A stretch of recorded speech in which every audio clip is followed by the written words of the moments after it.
Bon, bah, je vais vous parler, d'autre chose, hein. Alors déjà, je vais revenir sur quelque chose qu'on m'a dit et que j'ai trouvé très intéressant. Donc c'était Fat Saucisson qui a dit: «Ah, on peut pas bijecter, les bijecter dans un disque», par exemple, les fonctions, holomorphes. Bah, en fait, il y a un truc en mathématiques, qu'on aime bien faire, et là, c'est plus de la géométrie, de la topologie, c'est, comparer les formes et quelles sont les formes qui, à déformation près, sont à peu près les mêmes. Par exemple, truc que vous avez tous, peut-être entendu, si vous lisez un peu de vulgarisation, c'est qu'une tasse de café et un beignet, c'est la même chose parce que je peux déformer la tasse de café en, en un beignet. Bah, on peut en fait un petit peu se demander la même chose entre des, fonctions, entre des d'autres espaces.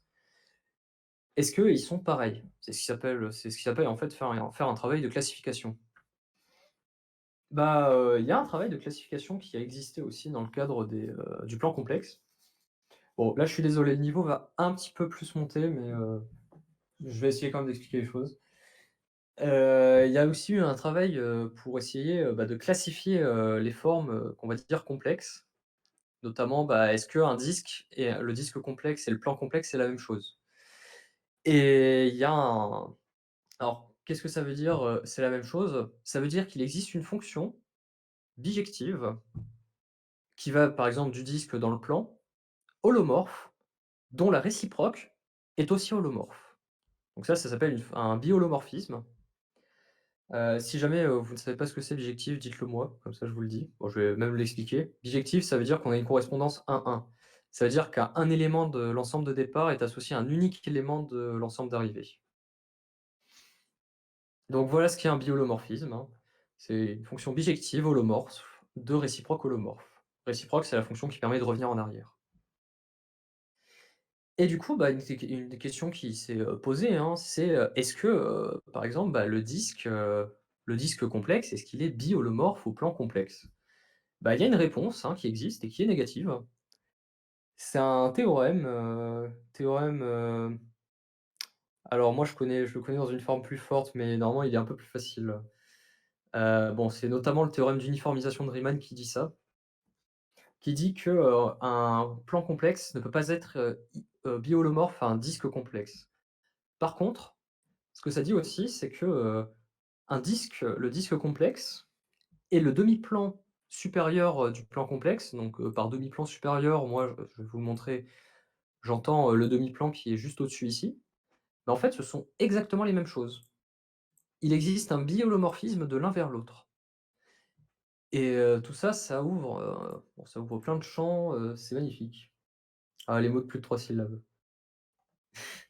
Ça classifie en fait, pas mal de choses et bon, vu que j'en parle, et notamment ce qui s'appelle le théorème d'uniformisation de Riemann, en fait, il est plus complet que ça. Heu, Tout d'abord, j'ai besoin d'introduire un petit truc qui s'appelle juste, une variété, mais, vous inquiétez pas, je n'en parlerai pas longtemps. Une variété, c'est quoi? C'est, une variété complexe. C'est quelque chose, c'est une forme qui, si, je regarde, en un point de ma variété, à quoi elle ressemble, bah, en fait, elle va ressembler à un disque, du plan complexe. Par exemple, si je prends une sphère, si je regarde un petit bout de ma sphère et que je l'aplatis, bah, à quelque chose près, ça va ressembler un peu à mon plan complexe. Ça, c'est une variété complexe. Et bien, ce que dit en fait le théorème d'uniformisation de Riemann, c'est qu'il n'existe que 3 variétés complexes de dimension 1, ou alors plus communément appelées des surfaces de Riemann. En fait, il n'en existe que 3. C'est soit le plan complexe, soit ça va être, le demi-plan supérieur, qui s'appelle le demi-plan de Poincaré, qui est très, très important en mathématiques et en géométrie. Soit alors c'est autre chose, c'est ce qui s'appelle la sphère de Riemann et la sphère de Riemann, bah, c'est une sphère, hein. C'est une sph en gros, c'est un plan complexe auquel qu'on a rabattu sur lui-même et auquel on a rajouté un point à l'infini. Et en fait, des, variétés complexes de dimension 1, il n'en existe qu'une, c'est ça. Et à partir de ça, il y a toute une théorie qui existe, mais là, qui est, un poil plus compliquée. Mais alors si vous voulez que je vous parle un peu plus de ça ou si vous avez des questions, je peux vous parler de plein de choses. Notamment, ça a beaucoup de rapport avec les courbes elliptiques. Par exemple, les courbes elliptiques, on peut voir ça comme étant, un tore complexe. Courbe elliptique, c'est une courbe qui vérifie une certaine équation, qui vérifie, je l'ai même plus en tête, je crois que c'est y³ égale xy², c'est y³ égale xy² plus, ax plus, b, avec a et b des constantes. Et ben, en fait, une courbe elliptique, c'est très exactement un tore complexe, c'est-à-dire une variété complexe de dimension 2. Tu Voilà. peux juste peut-être préciser ce que c'est un tore Alors un tore, c'est un beignet. Voilà. ou une tasse? Ou une tasse. Ou, enfin ça, c'est plein de choses, Oui, voilà. c'est pas c'est malheureusement en maths, on travaille pas en disant, «Je considère un beignet» Ça et serait en tellement fait, plus drôle. oh ce serait tellement bien. Je vais remplacer tous les mots de mon mémoire par, beignet ou un anneau, mais pas un anneau. Ah non, alors non, c'est pas un anneau par contre, ça a rien à voir. Un anneau de bague, je pense qu'il voulait dire, mais pas un anneau parce Ouais, que voilà, pas un anneau. soit B, un beignet, soit P plutôt, mais ouais.